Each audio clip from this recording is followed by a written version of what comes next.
Nuestra tierra brilla con colores propios y nuestra cultura está llena de matices relucientes. Tenemos colores únicos para nuestro carnaval. Hay un color para nuestra herencia y nuestra historia. Y están los colores de nuestro orgullo y de la dominicanidad. República Dominicana es una tierra colorida y desde hace más de 50 años, aquí el color es popular. Desde siempre y por siempre para ti, Pinturas Popular. La pintura. Mi amor, de la famosa, todo. Y me encanta su maíz. Su leche de coco. Su maíz. Su leche de coco. Su maíz. Su leche de coco. Su Leche maíz. de coco. Maíz con coco. ¡Claro! ¡Llegué! Maíz con coco, la famosa. ¡Ah, pero esto es nuevo! Sí, con su tierno maíz dulce y su auténtica leche de coco, hace de tus platos una fiesta de colores, olores y sabores. Maíz con coco. De la famosa, claro. La famosa, lo más natural. Porque lo primero es lo primero.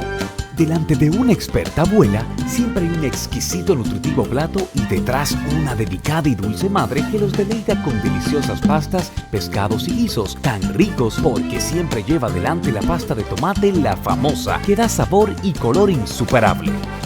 Porque lo primero es lo primero, de La Famosa, claro, La Famosa, lo más natural. Porque lo primero es lo primero. Delante de una feliz pareja siempre hay unos gandules guisados con coco o un sabrosísimo mono de gandules y detrás una sabia y tradicional herencia para cocinar tan sabrosos platos. Porque ella siempre tiene delante los gandules La Famosa, verdecitos, frescos y con coco. Porque lo primero es lo primero. De la famosa, claro. La Famosa, lo más natural.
Al iniciar una vez más frente al país y la sociedad dominicana este cenáculo histórico que es pasado y presente, Francisco Carvajal Hijo y don Sergio Federico Germán Medrano queremos compartir ante el país la profunda tristeza que nos embarga por la ida a destiempo del más grande narrador, del más grande prosista que ha producido la literatura nacional, como consignaba un crítico tan acabado como Ramón Francisco de la generación del 60, como lo fue don Marcio Veloz Maggiolo.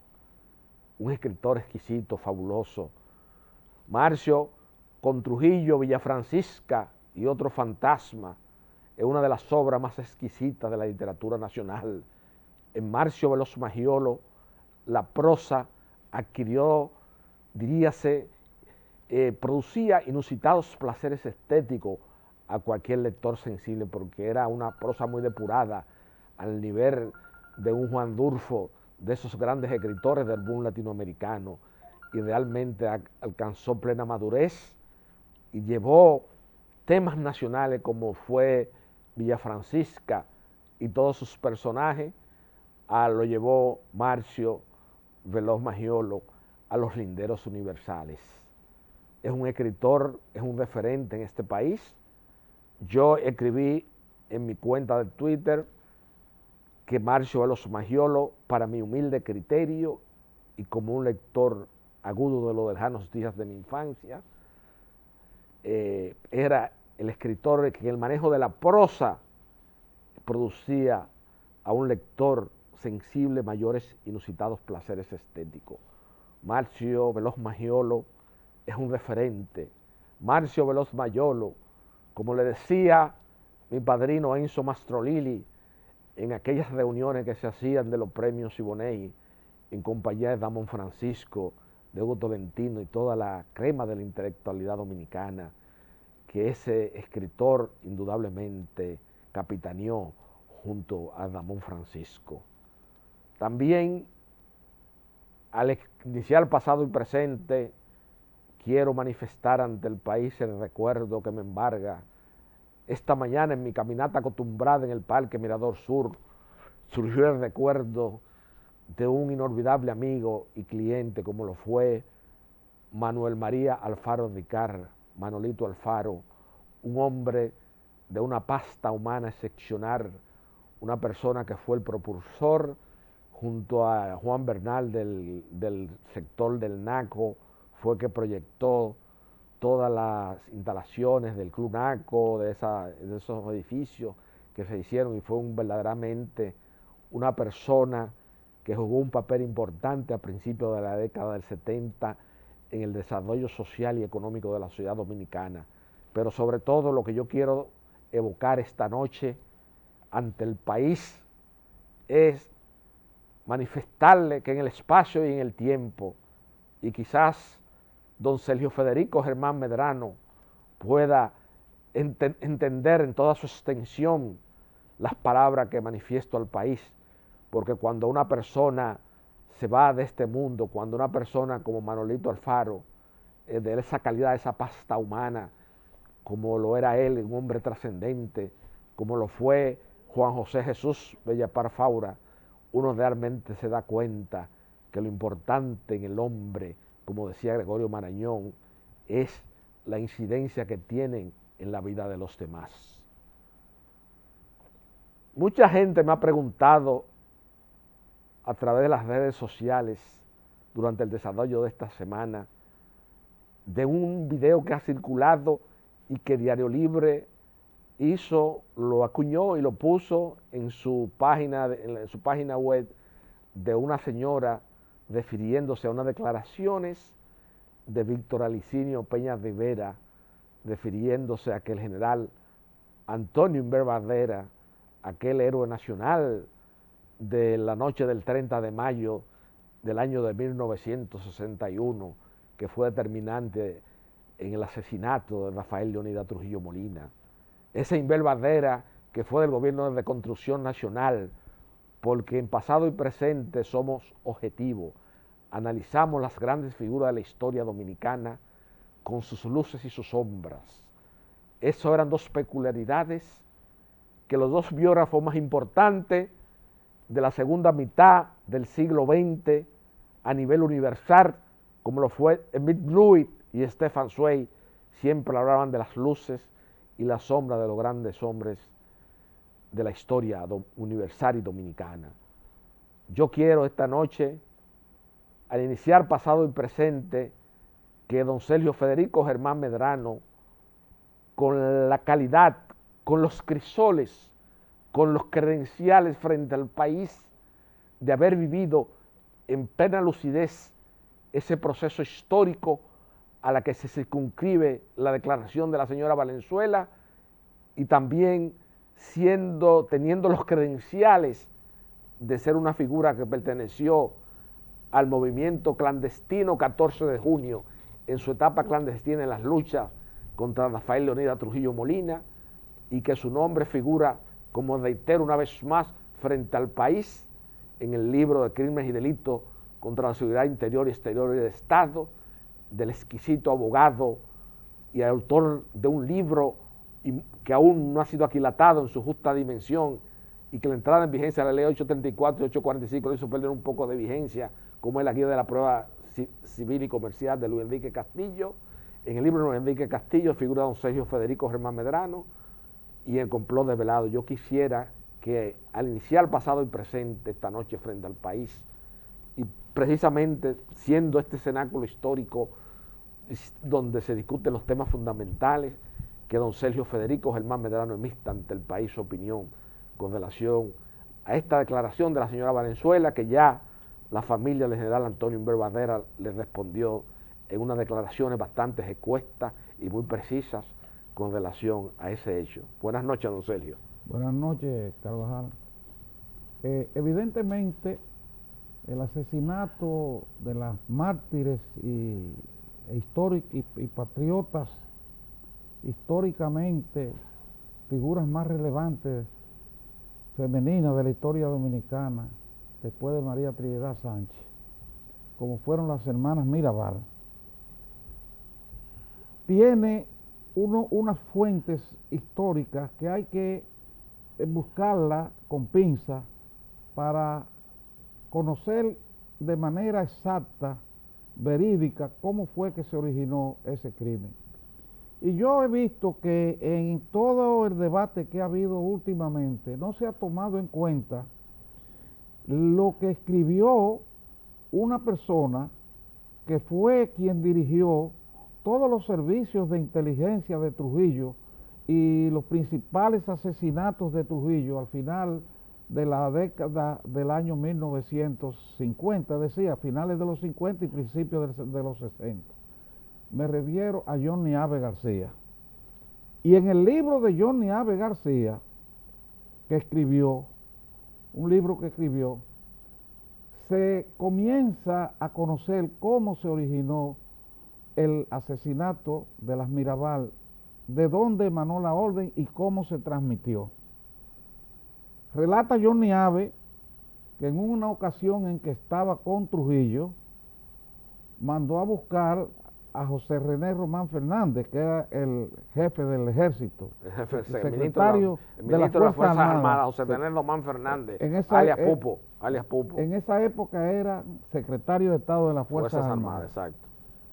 Y cuando ese señor Pupo Fernández entró al despacho, Pupo Román Fernández entró al despacho de Trujillo, le dijo: Pupo, el gran problema que yo tengo en la República Dominicana y en el Cibao son las hermanas Mirabal.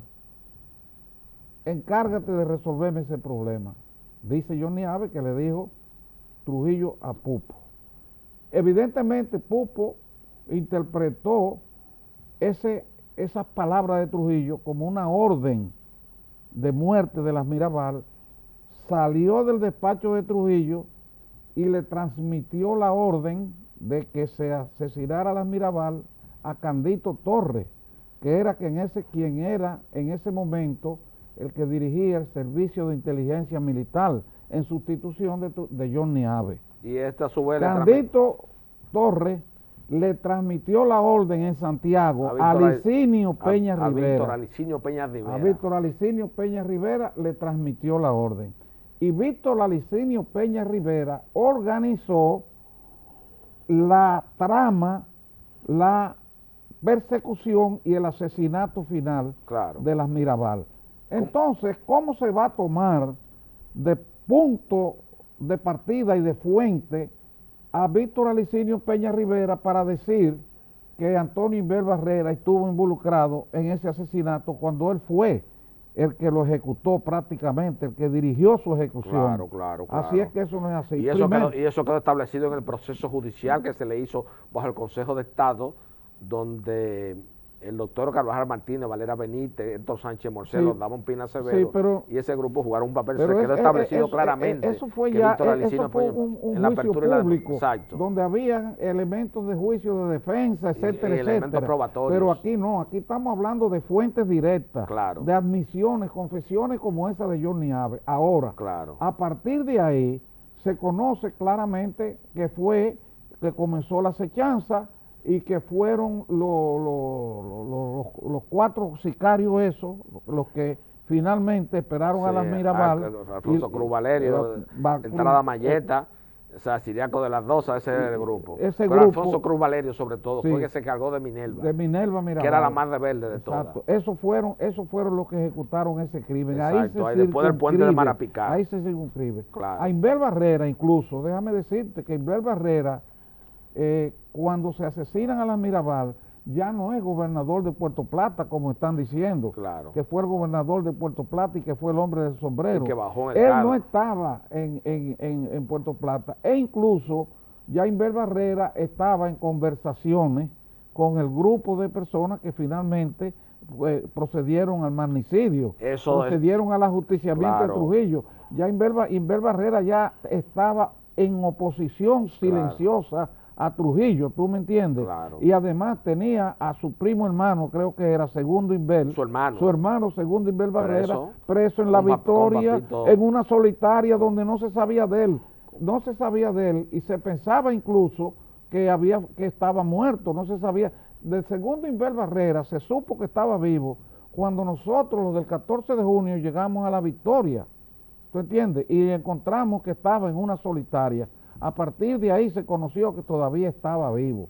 Bueno, quiere decir que a Inver Barrera hay que excluirlo, no es hablar de absorberlo, porque él no es culpable de nada. Claro. Hay que excluirlo de ese acontecimiento luctuoso y antipatriótico que fue el asesinato de las hermanas Mirabal. Al contrario, hay que elogiarlo y tenerlo en la cumbre del pensamiento histórico dominicano por haber sido de los ejecutores directos y materiales de Trujillo.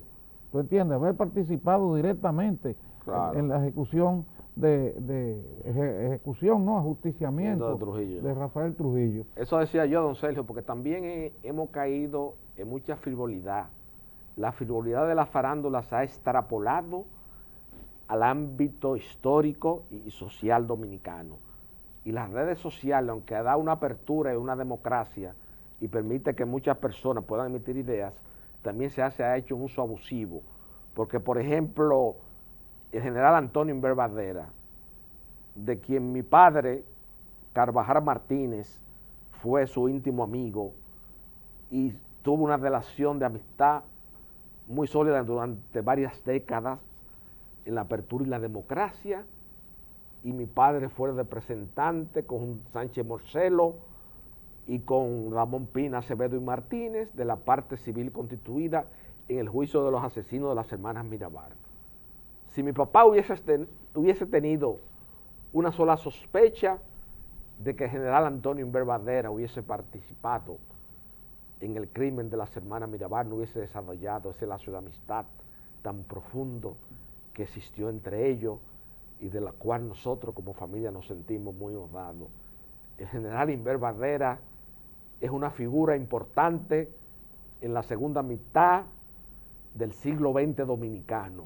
Participó en la noche del 30 de mayo, que al fin de cuentas es uno de los grandes magnicidios y que dio apertura y el inicio de la democracia.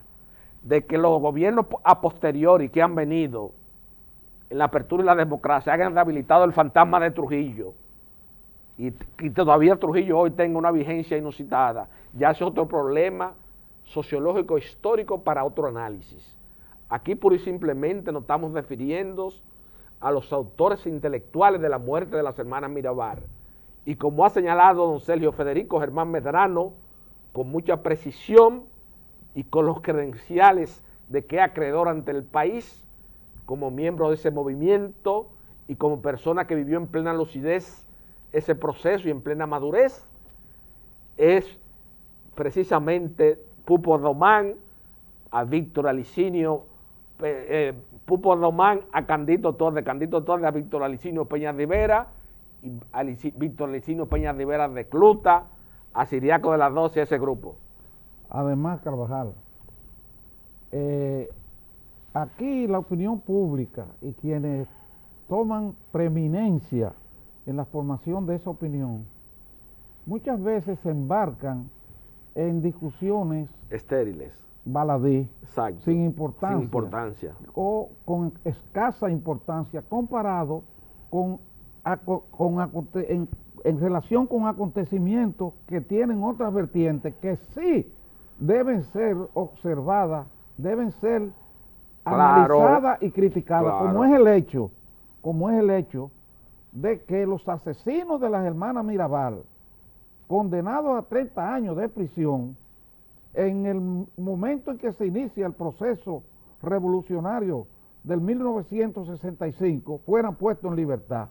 ¿Cómo es posible que a personas que cometen un crimen de esa magnitud, un crimen tan bestial, un crimen de lesa patria, que están detenidos y que están condenados a prisión, se le ponga en libertad en vez de mantenerlo en prisión y retenerlo para que cumplieran la Claro, pena que se le claro. había impuesto? O Eso- el magistrado Barrio Soto. Eso lo que hicieron fue ponerlos en libertad, los premiaron en medio de un movimiento revolucionario que debió conducir a retenerlos para que esa prisión se cumpliera ineluctablemente contra ellos. Claro. Ahora, todavía más lejos va el asunto.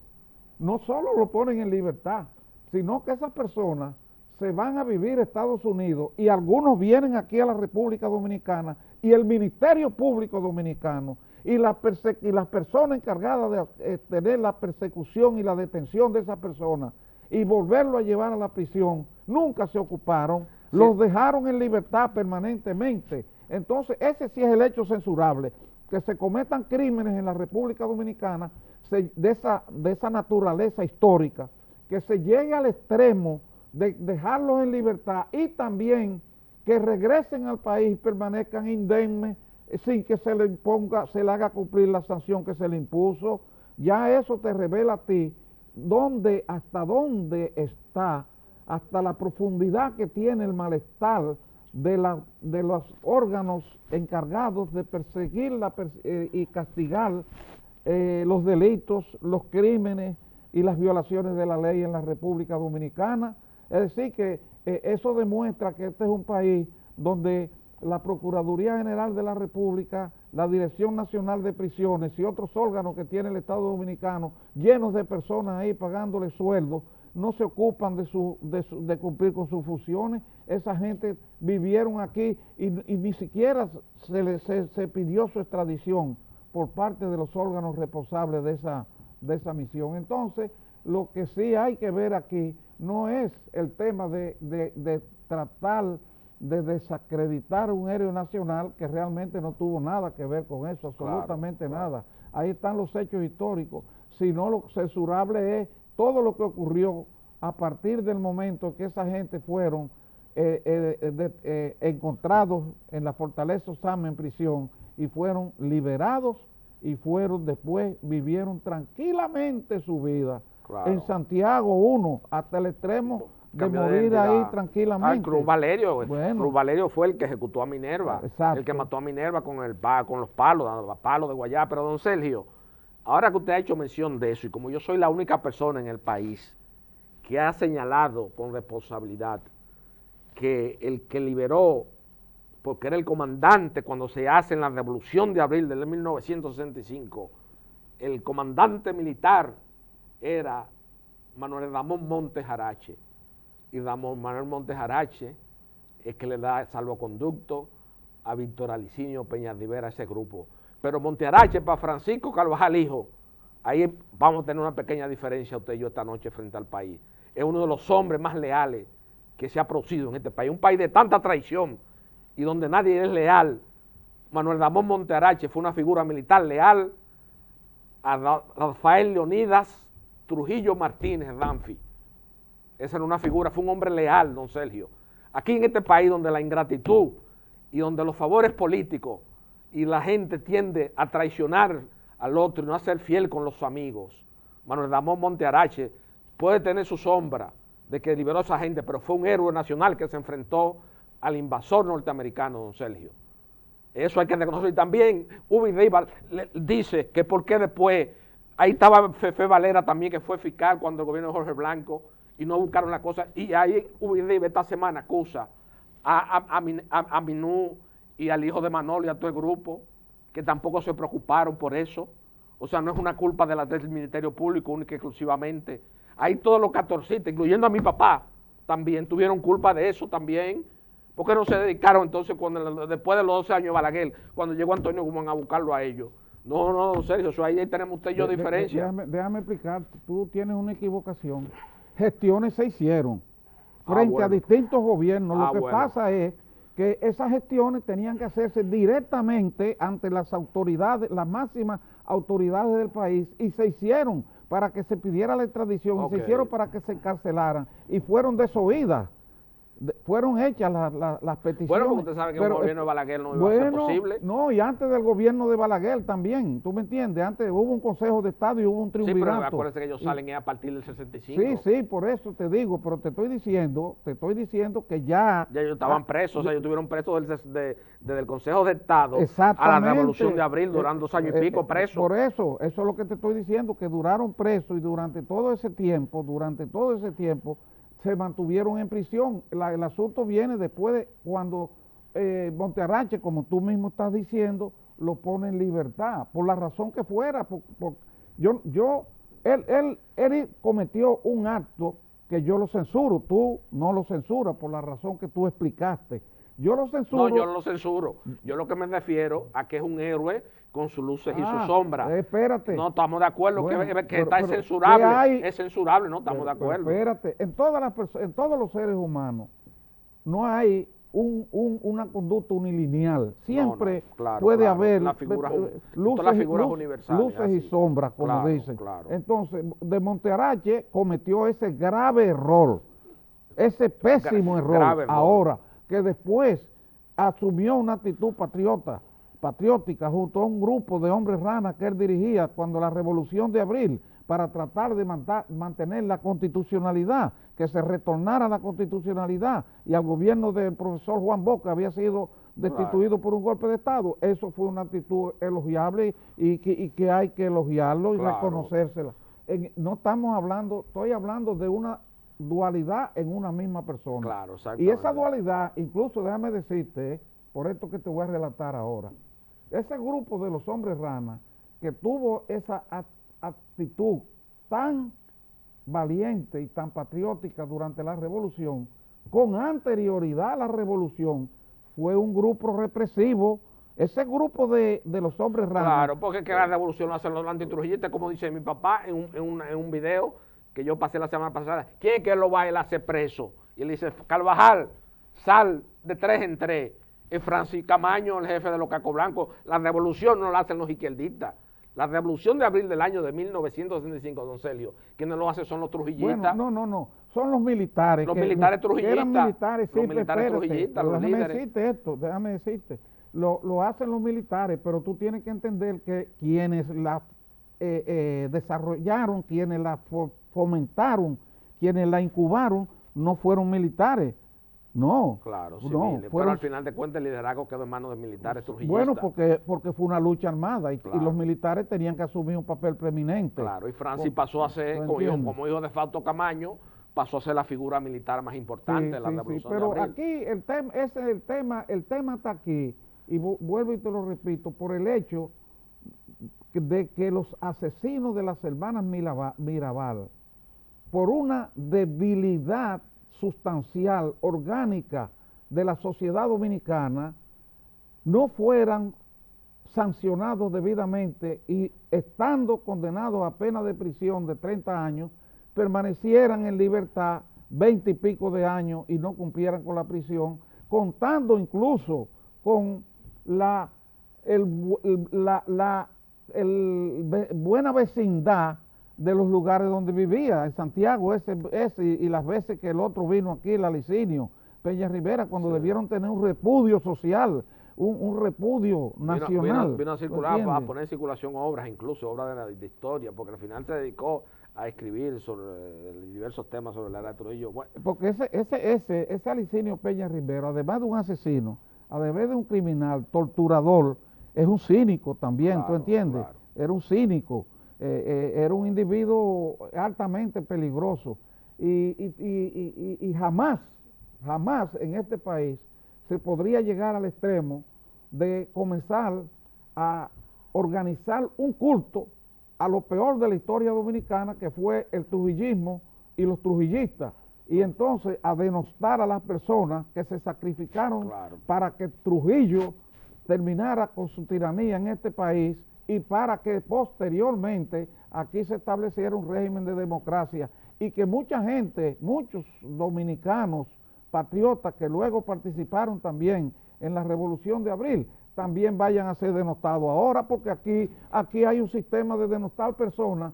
¿Por qué? Porque hay mucha gente que no sirve para nada y quisieran que todos los demás fueran igual que ellos, pero aquí hay mucha gente que no, aquí hay mucha gente que de los que participaron en las luchas contra Trujillo y de los que participaron después en las luchas revolucionarias para el restablecimiento de la constitucionalidad, cuando el derrocamiento de Vox, que merecen que se les reconozca como patriotas y que se les reconozca como ciudadanos ejemplares, ¿tú entiendes?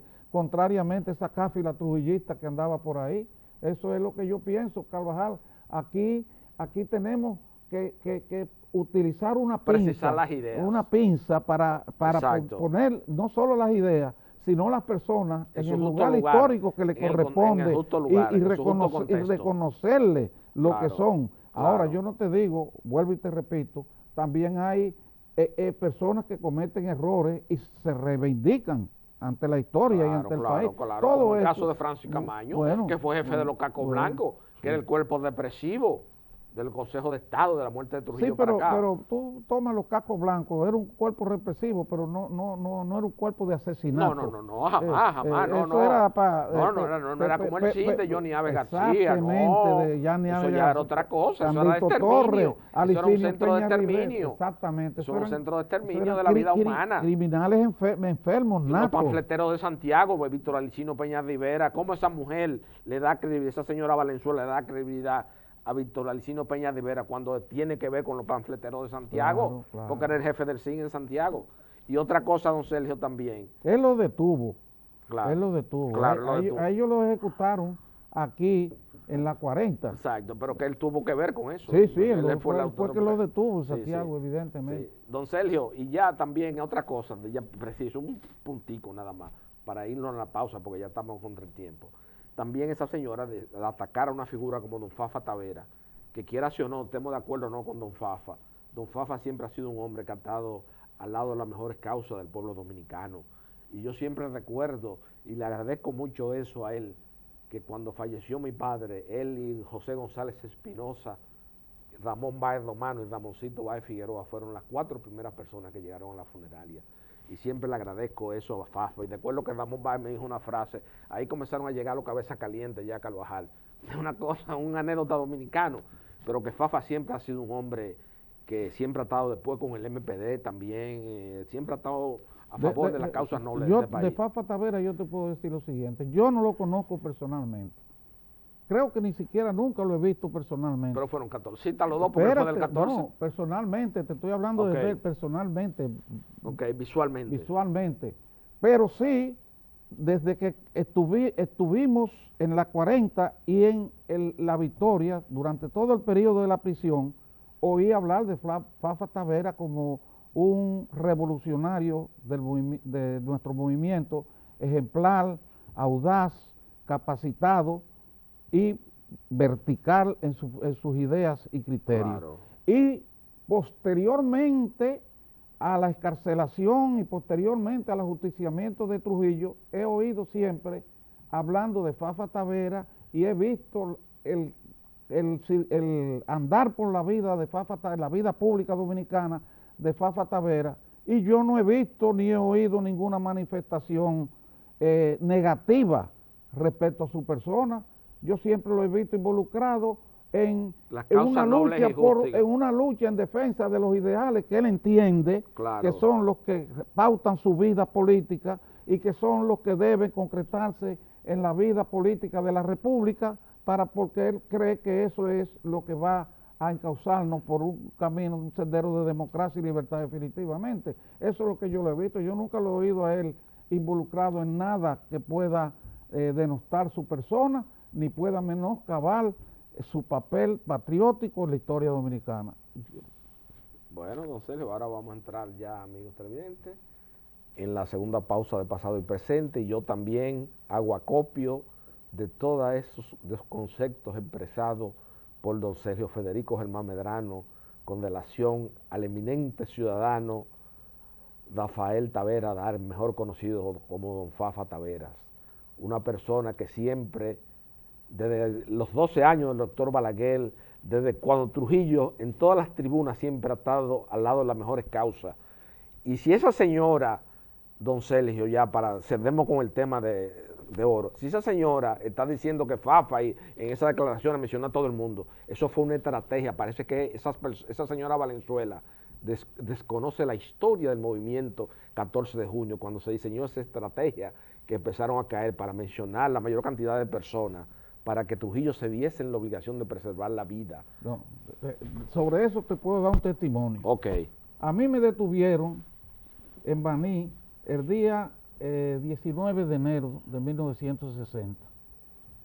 Me trasladaron a la cárcel de la 40. Primero a una oficina que tenía el Servicio de Inteligencia Militar ahí en la Avenida México, al lado del Palacio. Y de ahí me tomaron unos datos y me enviaron con unos calieses de eso a la 40. Cuando yo llegué a la 40 y me llevaron a una solitaria, el nombre de esa prisión, decirle solitaria, es hasta cierto punto, hay que explicar que éramos tanto lo que habíamos en el movimiento que ya no era solitaria, estábamos en lo que se diseñó como prisión solitaria, habíamos varias personas. Y cuando yo llegué, me integré ahí e inmediatamente me encontré precisamente con Juan José Vargas Evangelista, que era quien me había a mí hablado y enrolado en el movimiento revolucionario 14 de junio. Nos saludamos y de una vez me habló y me dijo: mira, Sergio, la instrucción, la línea que tenemos aquí adentro y que afortunadamente hemos podido transmitírnosla, es que involucremos cada uno a 2 personas o más personas en esto, por 2 razones. Primero, porque vamos a causar una explosión en la opinión pública nacional e internacional, porque Trujillo vive diciendo que aquí hay una paz y que aquí él no tiene enemigos y que aquí se vive en libertad, y eso va a demostrar que no, que aquí hay una dictadura. Vamos a mencionar cada uno 2 personas, y así se hizo la cadena. Yo mencioné 2, el otro mencionó 2, el otro mencionó 2, y así se llenaron las cárceles, y en efecto funcionó, porque Trujillo no pudo asesinar a los primeros que estaban detenidos. Claro. Y se preservó la vida de todos los compañeros, en primer lugar. Fue una labor responsable y valerosa de preservación de la vida de los demás compañeros. Esa estrategia, fueron instrucciones. Claro, andaban los hijos de don Fello Bonel, los hijos de los de Pradel, todas esas personas, los cantos de San Pedro de Macorís, que eran muy allegados a Trujillo. Eso no fue que Fafa era un soplón, sino que eso respondía a una estrategia política en ese momento. Exactamente, eso fue acordado dentro de parte de la estrategia de la prisión, ya una vez develado y descubierto el movimiento para preservar la vida y concomitantemente causar un escándalo nacional e internacional contra Trujillo que hasta ese momento no se había producido internamente. Ok. Bueno, Sergio, ahora vamos a la segunda pausa.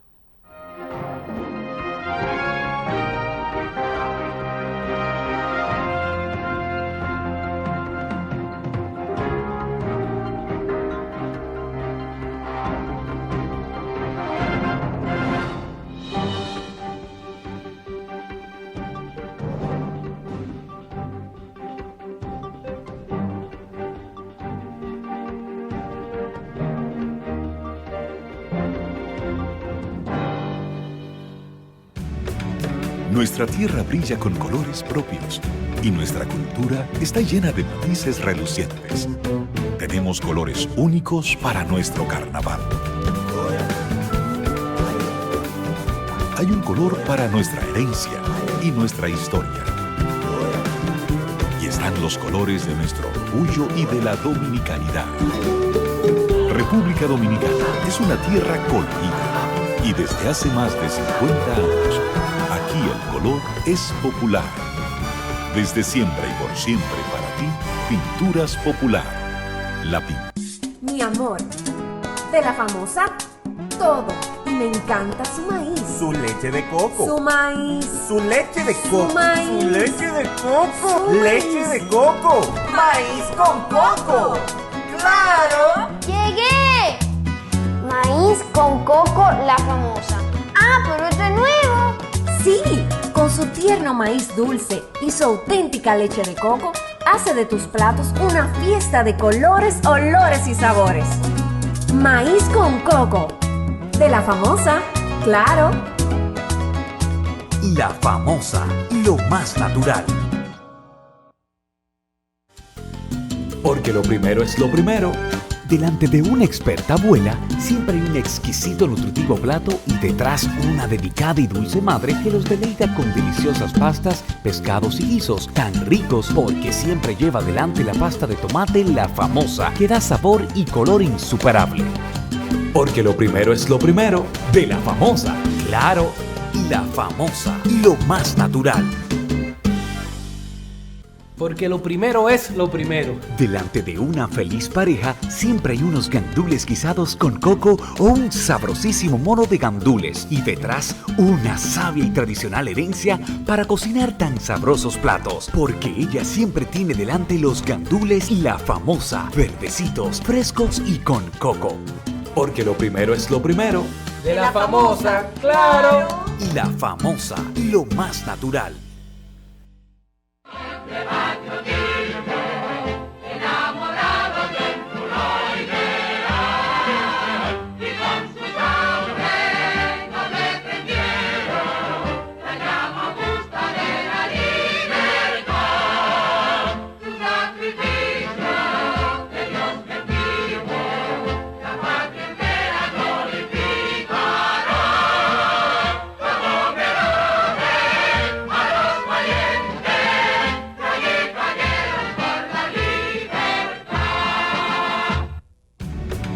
Nuestra tierra brilla con colores propios y nuestra cultura está llena de matices relucientes. Tenemos colores únicos para nuestro carnaval. Hay un color para nuestra herencia y nuestra historia.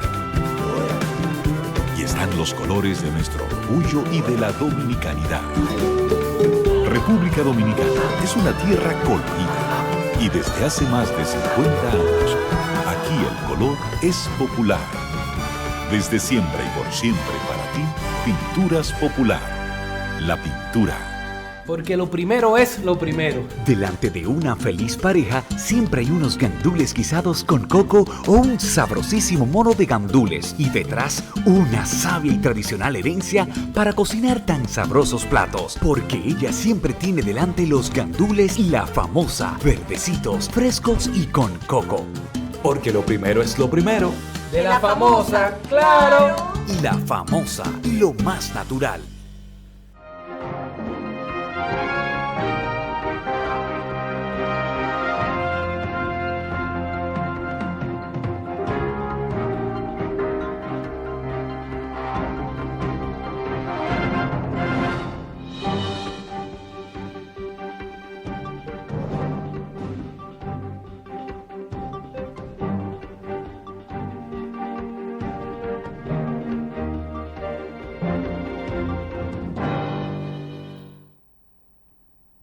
Carvajal, los acontecimientos que se han suscitado en la República Dominicana después del ajusticiamiento de Trujillo hasta la fecha han sido muy complicados y difíciles para las personas que sufrieron durante la dictadura de Trujillo, durante la tiranía de Trujillo, persecución y sufrieron con el asesinato de personas integrantes de la familia, porque ningún gobierno de esos que hubo posteriormente ha querido asumir la responsabilidad, ¿tú entiendes?, de perseguir, sancionar todo el latrocinio y todos los asesinatos que se cometieron durante la era de Trujillo. Evidentemente, eso chocaba, en una persecución de esa naturaleza, chocaba aquí con estructuras familiares y estructuras sociales establecidas incluso algunas con anterioridad a la tiranía de Trujillo, otras emergentes durante la tiranía de Trujillo y las terceras que se formaron con posterioridad a la muerte de Trujillo. Quiere decir que había un muro de contención ahí que no permitió que quienes queríamos que se persiguiera y se sancionara a los que se involucraron en crímenes y en robos en la era de Trujillo fueran perseguidos, enjuiciados y sancionados. Los esfuerzos se hicieron. Óyeme, se luchó con los gobiernos. Quiero que tú sepas, porque quizás tú no habías nacido, que después de la muerte de Trujillo, se inició aquí una persecución en todo el país de las personas que se habían involucrado en el servicio de inteligencia militar y en órganos de criminales del ejército y de la policía que existían. Y eso estuvo presidida, esa labor, por el fiscal nacional Rafael Valera Benítez. Se persiguió. Ahí es donde se asesina, donde se suicida el general Fiallo, Federico Fiallo. Federico Fiallo se suicidó para tratar de evitar que lo sancionaran por la muerte de un hermano de aquel general, Miguel Ángel Ramírez, Federico Fiallo, que se llamaba, no me acuerdo, Ramírez, apellido Ramírez, un señor de San Juan, que era un negociante de frutos desde San Juan hasta la ciudad de Santo Domingo, y estaba, como Miguel Ángel Ramírez estaba en el extranjero, como exiliado político, lo tenían perseguidos y vigilados. Y en una ocasión, Federico Fiallo se fue a un puesto de chequeo militar que había en el río Nizao, en el puente del río Nizao, donde se escribían los nombres y cédulas de los choferes, de todo el que pasaba por ahí. Era el control rígido que tenía Trujillo de los movimientos de todas las personas. Y Federico Fiallo se fue ahí a esperar a ese señor, lo detuvo en el camión, lo maltrató físicamente y ese señor valerosamente se defendió y le dio un pecozón a Federico Fiallo, que rodó por el suelo.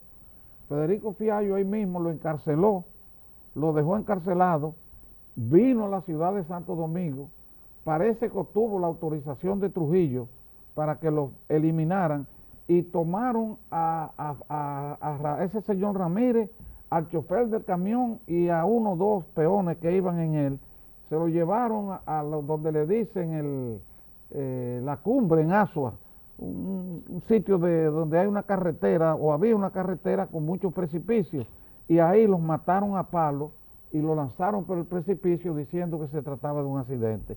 Federico Fiallo, además de otras acciones que se le imputaban, tenía concretamente esa acusación en los tribunales, y por eso el fiscal de persecución nacional, que era Valera Benítez, lo andaba buscando, lo mandó a detener preso, y cuando llegaron allá la fuerza del orden público a detenerlo, se suicidó. Ese fue un caso, vamos a decir, aislado. Pero después, los demás casos, todos esos agentes del servicio de inteligencia militar y militares involucrados en crímenes se escondieron durante la primera etapa del Consejo de Estado porque se estaban buscando para encarcelarlos, y muchos incluso fueron encarcelados. Y lincharon en la calle también, porque ahí frente a la Carolina Peguero, ahí en la esquina de la Hosta, esquina Luperón, Cookie, el dueño del mesón de Bari, me hace siempre la historia, que era de los catorcitas, de los calieses, que ganaron un calié, que se escondió ahí, y lo fueron una turba, y fue y lo sacó, y lo entregó. Sí, porque... Y acuérdense que estaba José Antonio Jiménez, Abalá también, el grupo de los paleros, sí, todo ese grupo, o sea, hubo enfrentamientos, sí, lo que ocurrió muy fue encarnizadas, que, fíjate, luchas muy encarnizadas. No, claro, pero lo que ocurrió fue que por lo menos los integrantes del movimiento revolucionario 14 de junio nos integramos a la persecución y búsqueda de esa gente para que los detuvieran. Pero ¿qué ocurrió? Que en muchos casos, cuando eran detenidos, el pueblo, cuando se enteraba, tanto en el interior como aquí, en la ciudad de Santo Domingo, cuando se enteraban que estaban detenidos y que los que lo habían detenido, que no eran militares, éramos civiles, los llevaban presos por la calle para la fortaleza o para el destacamento de la policía, se tiraba a la calle y los comenzaban a golpear. Ahora, te repito que también habían personas que tenían en esos grupos que buscaban a esos asesinos y criminales para llevarlo a la cárcel y que se le hiciera justicia, también se infiltraron personas que le habían matado miembros cercanos de su familia, que estaban muy adoloridos y abusaron de esa persona, los agredieron físicamente, se dieron también esos casos. Eso es natural, era lógico que ocurriera, porque durante 31 años masacrando un pueblo y asesinando a todo el que disentía y asesinando a todo el que se le ocurría ser víctima de una denuncia política, necesariamente los que sufrieron esas consecuencias y los que vieron a su familia sufrir esas persecuciones políticas y esos asesinatos políticos estaban dolidos y reaccionaron con violencia. No debió ser, porque lo que debió actuar fue en ese aspecto el Ministerio Público, la fuerza pública, y encarcelar a esa persona y llevarlo a los tribunales. Pero ya tú ves que incluso los mismos que fueron llevados a los tribunales, como en el caso del grupo de asesinos de las hermanas Mirabal, no cumplieron las condenas.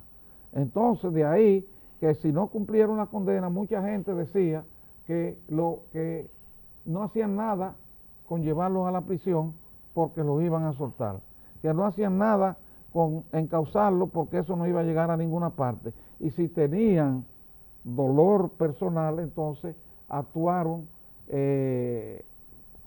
aplicando la ley del talión, diente por diente y ojo por ojo. ¿Tú entiendes? Eso fue un periodo que hubo, que se superó bien, se superó y se pudo llegar a una etapa más sosegada donde la justicia actuó. Pero mira cómo actuó también y cómo dejó de actuar en el caso de las Mirabal. Y no es que no se hicieran esfuerzos, se hicieron esfuerzos cuando estaban en el extranjero para extraditarlo, no tuvieron efecto y la gente se cansó de hacer un esfuerzo fallido, un esfuerzo inútil. Pero, óyeme, tienen la maldición, tienen la condenación, maldición divina y condenación histórica del pueblo dominicano, porque ahí están los nombres de esas personas como asesinos, como criminales, como personas que no tuvieron el más mínimo recato, no tuvieron la más mínima piedad, la más mínima conmiseración con otros seres humanos que eran perseguidos por una tiranía bestial, sino que se entregaron a servirle, y a servirle no como muchos otros, sencillamente sometiéndose, ¿tú entiendes?, mediante canonjía, mediante funciones públicas, sino sirviéndole criminalmente, sirviéndole, exterminando vidas. Entonces merecían también, ¿tú entiendes?, un tratamiento riguroso.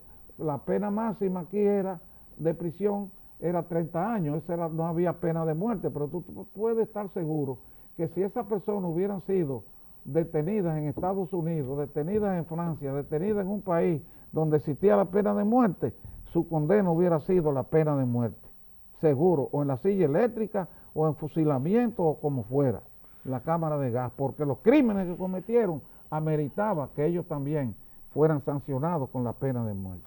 Bueno, don Sergio, ya lamentablemente hemos llegado esta noche al final del espacio de tiempo de pasado y presente, y solo me resta darle las gracias a la familia dominicana por elegir una vez más Pasado y Presente como su programa favorito, donde se discuten los temas fundamentales de la historia contemporánea dominicana y los temas de la contemporaneidad que tienen que ver con coadyuvar a la permanencia en el espacio y en el tiempo de este hábitat geográfico que es la República Dominicana. Buenas noches, amigos televidentes.